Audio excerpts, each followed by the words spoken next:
Huh, Max, aren't you Max Harrow? In a corner of a large lounge adorned with a luxurious chandelier. Visiting a famous hotel for a rendezvous with a friend, I was stopped by a voice familiar from the recesses of my memory. Catherine, it's been a while. No way, it's really you, Max. I can't believe it. Why would someone like you be here? You wouldn't have any business at such a fancy hotel. Her tone seemed as sarcastically high-pitched as ever. Even though I wanted today to be a joyful day, she sure knows how to dampen the mood. I'm meeting up with a friend. What's wrong with that? Okay. Well, I'm about to meet my fiancé. He said he wants to introduce me to one of his mentors or something. Maybe he just wants to show off how beautiful I am. Really? That's nice. So you hear I have a fiancé, and you can't even offer a single congrats. This is why guys like you who bail out just before med school admissions are just no good. People around started to look our way at Catherine's loud voice. I wanted to retort with, women without a hint of common sense like you are the real problem, but I kept my mouth shut. Yes, it's true I opted out of medical school admissions. Maybe I was always looking for an easy way out. That was back when I, Max Harrow, was in senior year of high school. That's over a decade ago. Catherine and I used to hang out in the same group, but we only hung out a few times a month. One of my friends started dating one of her friends, so we'd all go to the shopping mall or game arcades, the usual teenage stuff. Catherine and her friends were students at a nearby girls' school, and we were from an all-boys school. That girls' school apparently had a reputation for having many cute girls. I wasn't particularly interested. We just had a simple, wholesome friendship, but everything changed when we started discussing our future plans. The moment she found out I was aiming to become a doctor, she became overly interested in my school choices and began to shower me with praises like, "Aiming to be a doctor. Max, you're such a kind person." She would say with a bright smile, "Becoming a doctor is so admirable. Saving lives is amazing." I got really drawn to Catherine who said these things. So when she confessed her feelings, I was really happy. I believed she was a genuinely kind and good person. At least until that time. In mid-January, right before the college entrance exams. On a Friday afternoon, after visiting a large bookstore a little far from home, I was involved in a bus accident on my way back. Just as we were about to cross a bridge, a truck from behind collided with us. The bus broke through the old railings, dropping several feet to the ground below. Fortunately, no one lost their lives in the accident. However, I suffered a broken right arm, cracked ribs, and internal bleeding in my skull, rendering me unconscious for 2 days. My memories from the accident are hazy until I woke up in the hospital bed. It was the first time I had seen my usually cheerful mother look so drained and devastated. That evening, when my consciousness returned, my teacher and the school principal came to visit. A nurse, moved by the sight of my crying teacher, let them stay for a short while. The principal kept his usual calm demeanor. They promised to keep the accident a secret. My classmates had their own exams and job interviews coming up. Some even had their exams the following week. I didn't want to upset anyone because of my situation. The teachers and my parents understood and decided to tell everyone that I was away visiting some distant relatives. Since we were about to go on self-study sessions, I wouldn't see my classmates anyway. Everyone would soon forget my absence. Before leaving, they encouraged me, "First, get better. We can think about what's next after that." That was the first time I realized I wouldn't be taking the college entrance exams. A week after that, I was tormented by fever, excruciating pain, or frustration from not being able to move my right hand. I couldn't eat and lost 11 pounds before I knew it. During the day, it was better because my mom and dad were there, but at night, being alone in my private room was rough. I told Catherine, like I did to everyone else, I'm out of town helping some relatives. We did exchange messages a few times, and she was always really worried about my college applications. So I felt bad and ended up texting her. I decided to withdraw my college application. We hadn't been seeing each other much as college application season approached, and Catherine, who never nagged me for long calls or said she wanted to meet. But she called me immediately. Although it was late at night in my private room, I hesitated to answer. When I texted her that I couldn't talk, she started texting me like crazy. What do you mean you're withdrawing? Didn't you say you were sure to pass the pre-exams? Was that a lie? Were you just showing off wanting to go to medical school? That's low. You're running away because you're ashamed to fail. Coward. I was with you because you said you'd become a doctor. Now you're worthless. Eck, what a waste of my time. I don't need a guy like that. We're breaking up. Her barrage of belittling messages kept coming in. I was so disappointed, wondering if this was her true nature. I guess Catherine was just with me because she thought I would get into medical school and become a doctor. I deleted the message about the accident I was trying to convey with my unfamiliar left hand and just texted, "I get it," before tossing my phone away. Now I'm 32. Catherine, standing in front of me, should be the same age, but she looks quite flashy, trying to look younger. She's wearing a multi-layered skirt like some pop star, with a bright pink jacket. It's not that it doesn't suit her, it just doesn't feel right. You're still so spaced out. Well, whatever. Let me introduce you to my fiancé. He's amazing, a doctor, and he's 5 years younger than us. Pumpkin, over here. She waves wildly and shouts towards someone behind me. Pumpkin, really? It's kind of embarrassing to call him that in public. And with her causing such a scene, the hotel staff even had to intervene. Her fiancé rushes over to her side, cringing to the hotel staff. But Catherine pays no attention and snobbishly says, "What? I'm going to be a doctor's wife." Thanks to her fiancé's repeated cringing, the staff eventually left. But Catherine's loud voice echoed again, even though her fiancé is still feeling uneasy. Before meeting your mentor, let me introduce you to this underachiever, a guy I briefly dated. He ran away right before his med school entrance exam. His name is Max Harrow. This is Keith, a wonderful doctor and my fiancé. Wait, Catherine, why, Keith, introduce. Oh. Keith and I exchanged glances. And then we understood. I see, Catherine, are you referring to that time? You said you wanted to introduce me to your girlfriend, but now you're engaged. Well, there's a reason. We both sighed in unison. Catherine looked between us, puzzled. What's going on? Do you two know each other? But how can my doctor fiancé, Keith, know someone like Max? Right, Keith?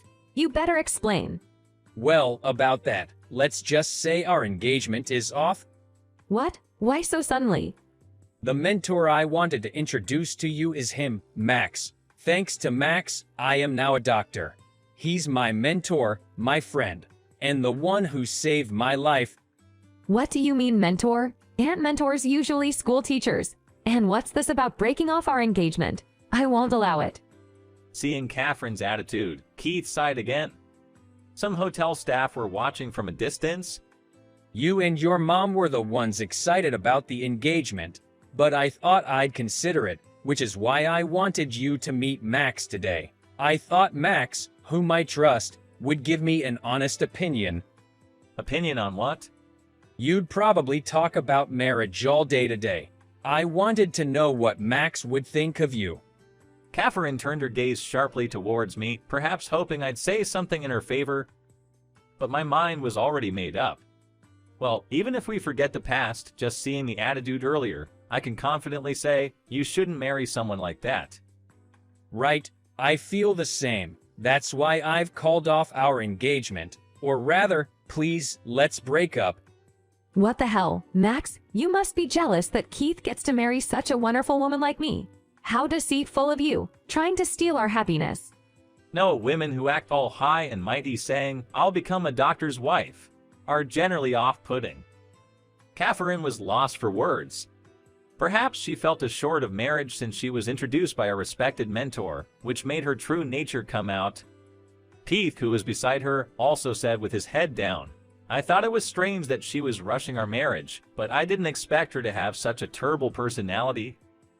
Why do you even listen to the opinion of such a dumb guy? It's a matter between you and me. Keith slowly began to explain to Catherine, who was furious. Do you remember I told you that I had an accident in middle school? I was paralyzed out of fear, felt pain everywhere, and was shivering uncontrollably. Oh, the bus accident? What about it?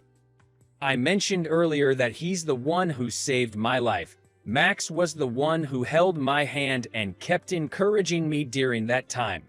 Despite having broken his bones, he did his best to calm me down when I was about to panic. Wait, Does that mean Max was also on that bus? Keith noted and began to recount that time. The time until they heard the ambulance's sirens felt like an eternity. But my constant reassurance saved him. When I was moved from a private room to a general ward and was placed next to Keith, it made him happy. We started studying together, and even after being discharged, I tutored him and we became good friends. Keith was inspired by me and studied hard to get into the same medical school. That's why I won't marry you, and I don't want to continue our relationship without even considering Max's opinion. Hold on. The same medical school. Yes, Max graduated from the same medical school and is now a doctor. That's why I can't understand the things you've been saying, calling him incompetent. He couldn't take the entrance exam only because of the accident. Oh, I didn't mention that part. Oh, right. Back then, I was depressed, but meeting Keith encouraged me to try again. I decided to retake the exam the next year while undergoing physical therapy. Thanks to that, I was able to get into a top-tier university. Wait, Max, why didn't you tell me? I'm sorry for not mentioning the accident, but... It doesn't matter. If you both graduated from the same school, does that mean Harvard Medical? Why didn't you contact me then? If I knew, I would have dated you again. Or even now, which hospital are you working at? How much do you earn? You're older than Keith, so you must have a good salary, right? Keith and I just looked at each other. There's no helping this woman. Keith then canceled the dinner reservation at the fancy restaurant on the 30th floor of the hotel we were planning to go to. The hotel staff kindly agreed without charging any cancellation fees since there were other customers waiting for a table. Catherine was still causing a scene and accidentally threw her purse, which hit a large vase in the lounge. As the security staff restrained her, another staff member suggested we leave. It's a really nice hotel. We'll definitely use it again if there's an occasion. Hot, tasty. I'm sorry, Max. I promised to treat you to a fancy hotel dinner, but it turned out like this. Here's a beer too. What are you talking about? This is still a treat. Cheers. Cheers.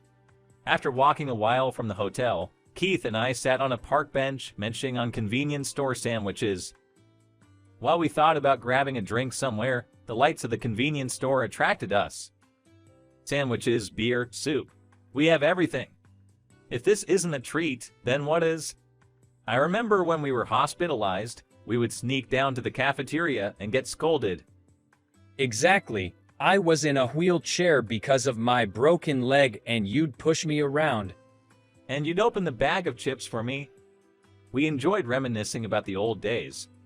Perhaps we should thank Catherine just a bit for giving us this moment. But it's such a coincidence, isn't it, that Catherine and you were engaged? That's because Catherine was the one pushing it forward. I never proposed, and we've been dating for less than a month. If I had known she was your ex who dumped you, I would have never dated her. Well, that makes sense. Both of us had talked about Catherine after we grew up. If only I had given him her full name, I think now.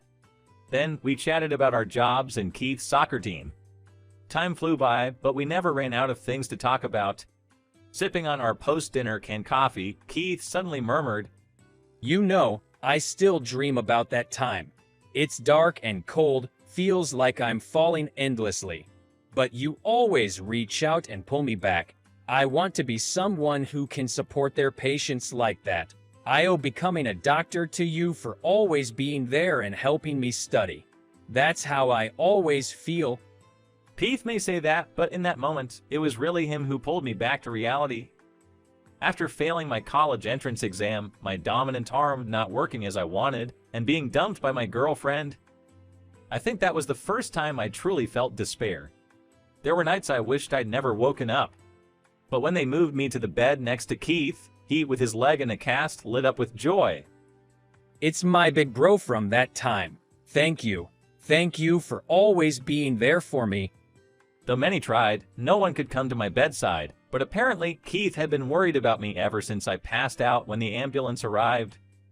Keith, with his friendly nature, was someone even a shy guy like me could get along with immediately. I might not be able to play soccer anymore. I dreamt of being a soccer player. But in the next moment, tears expected, Keith laughed, but that's okay. Becoming a doctor is also my dream. Do you have two dreams or what? I teased. Keith continued. Who said we can only have one dream? After I become a doctor, if my leg gets better, I can still aim to be a soccer player. Becoming a doctor might be tough, but I'll take the test as many times as needed. By the way, Max, are you smart? Keith grinned, showing me what looked like school handouts. From then on, we talked about how I also wanted to go to med school, and he was super impressed. It made me resolute about retaking the entrance exam following year. My frustrations faded over time, and watching Keith eat with such an appetite brought back my own hunger. Studying together at Keith's insistence became a joy. If I'm here today, it's because of you. Did you say something, Max? No, just thinking, maybe we should try out some speed dating or something next. Well, I mean, it would be unfair if only I got all the attention, right? He grinned mischievously. That smile hasn't changed since those days. Keith will always be my endearing yet slightly cheeky best friend.